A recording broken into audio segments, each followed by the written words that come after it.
Starting with the Daily Mail, Paul. Yeah, dozens of pro-Gaza activists elected across councils all across Britain, actually, and these candidates clearly represent their communities, because if they don't, then how are they getting voted in? And if you are concerned in any way by this, well, it's kind of your fault, because this guy, particularly the Green guy, Mothin Ali, he was voted in with 3,072 votes. That is not a lot of votes. Yeah. There are more people watching us now than that. But these are councillors, so I mean they're dealing with smaller constituencies. They are indeed. But and I mean I think it's quite a wake-up call to see so many people. So apparently 40 people have been elected based on their stance on Gaza. And for a foreign war to have such an outsized impact on elections in the UK, you'd think maybe British issues would be something that British people would be worried about. It's a wake-up call. Who's it a wake-up call for you? Is it a wake-up call? No, it's not. It's not a wake-up call for me.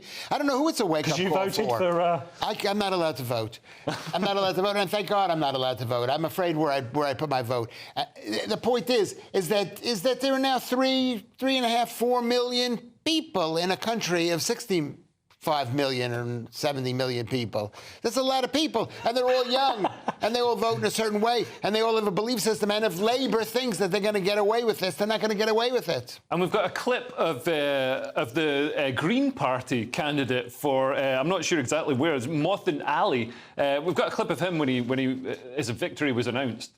Raise the voice of Palestine! Allahu Akbar! Allahu Akbar!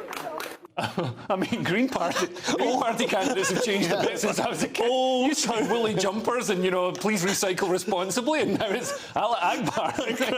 Yeah, absolutely crazy. It's all totally normal Green Party stuff, like you say. I mean, you know, save the planet, preserve the countryside, down with the Jews. Yeah, all that clear Green Party messaging. In fairness, I think Allah Akbar is Arabic for please separate your recycling into the correct bins.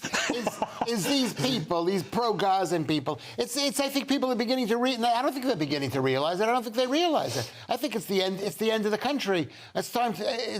It's interesting that the left wing, like the Green Party, are a far left political party. In the past, they wanted to, you know, they were anti-capitalist, you know, really quite radically socialist, and they seem to have allied themselves with the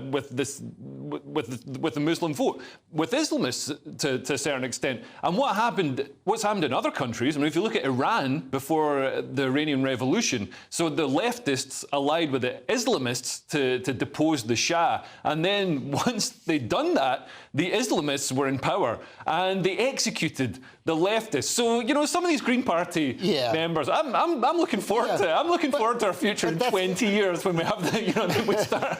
I don't think you're going to take my family down for a picnic and enjoy our diversity. You're going to laugh, but they've already killed you already. You're a goner too, because you're on the other side. But there are always these bonding. It's like every political party is a mixture of all the different beliefs of all the different people. Yeah. And you don't believe everything, but you have to believe something. But I think that, you know, if you look at the Tory party and the Labour Party as well, to a certain extent, you know, you've got people with different belief systems, but they're all united under, you know, common Western liberal democratic values. Whereas I'm not sure that's happening with all these candidates.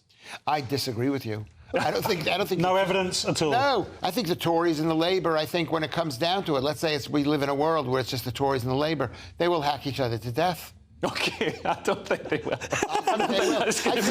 I think Paul is doing a good job, and you're always happy. It's just let's laugh at the fact that the country's doomed. This is just the doom of the country. Let's find some enjoyment in our country's death spiral. Anyway, that's a bit of a not very cheery note to end the first story on. But look.